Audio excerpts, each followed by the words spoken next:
Everybody says a pickle brine makes the best fried chicken, but let's see, how does it do when you just saute or grill the chicken? So I've heard for years that the best barbecue places pickle brine their chicken before they fry it. They even use a little bit of that pickle brine making the batter. That being said, I've been on a real chicken kick lately. These are some chicken thighs I have here, and I have them in a pickle brine.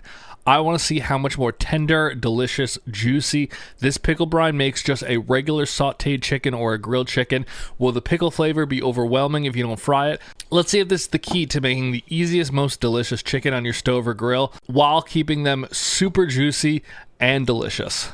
To start, we're just going to fully dry off these chicken thighs or whatever else you're using, just giving them a nice clean start. And then we're going to get in a little bit of brown sugar. As you can see, mine is very dried out, but getting around a tablespoon's worth. We're going to start with 1 cup of pickle juice. You may need to add more at the end to fully cover your chicken, and then some salt, some pepper, and a little bit of cayenne to give it a little bit of a kick. And then I like to just top all my brines off with a little bit of olive oil.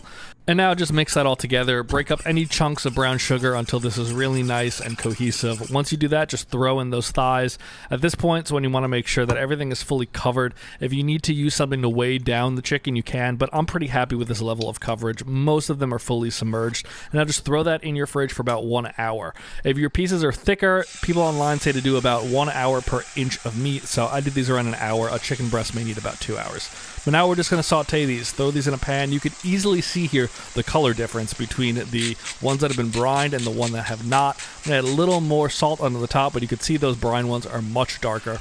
At the flipping point here, just cook these till you get to that temperature about 165, but the non-brined one so far is browning a little more, but once they're done, just pull these out and then you're ready to dive in. You can use this method for any prep you want, so cook these in the oven, a grill, or just like this. Alright, so here we have the 2 chicken thighs. This was the non-brined, this was the brined. I want to cut into these, see if they're juicy. I want to see what the flavor tastes like. Candidly, this is the second batch I've made. I didn't record the audio on the first batch, so the ones you saw cooking in the pan, I ate. I know what they taste like. I'm going to retest it here for you guys, but I already kind of know the end results here. But this is the brined, this is the non-brined. I'm going to cut into these now. As you can see, color-wise, the non-brined definitely gets a little more brown overall. I would assume it's because the brined one has some of that brining that leaches out as it cooks, which stops it from getting that really nice sear.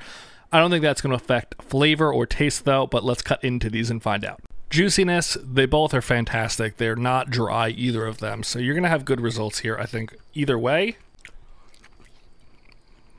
The non-brine chicken, it's juicy, it's fine, it's nothing special. The brine chicken breast is much better.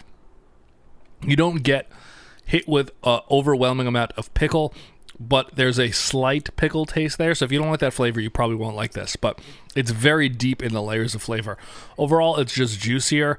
There's a little more overall complexity in the flavor. It's definitely more tender. The other one is not dry by any means, but it is a little bit tougher. It could just be the piece of chicken, not totally sure, but this one to me absolutely tastes tender. You don't notice the difference in browning whatsoever. It's just an overall better tasting chicken. So if you're looking to really elevate your thighs, your breasts, whatever you're trying to make taste better, throw it in a pickle brine. Putting them in a pickle brine for a chicken breast, you'll probably have to let them go a little longer. These were in there, as I mentioned, for about an hour. A breast, you would probably need to be about 2 hours. But this is a great way to elevate that chicken, and it tastes fantastic. So I'm going to brine all my chicken this way going forwards, and I absolutely think you should be too.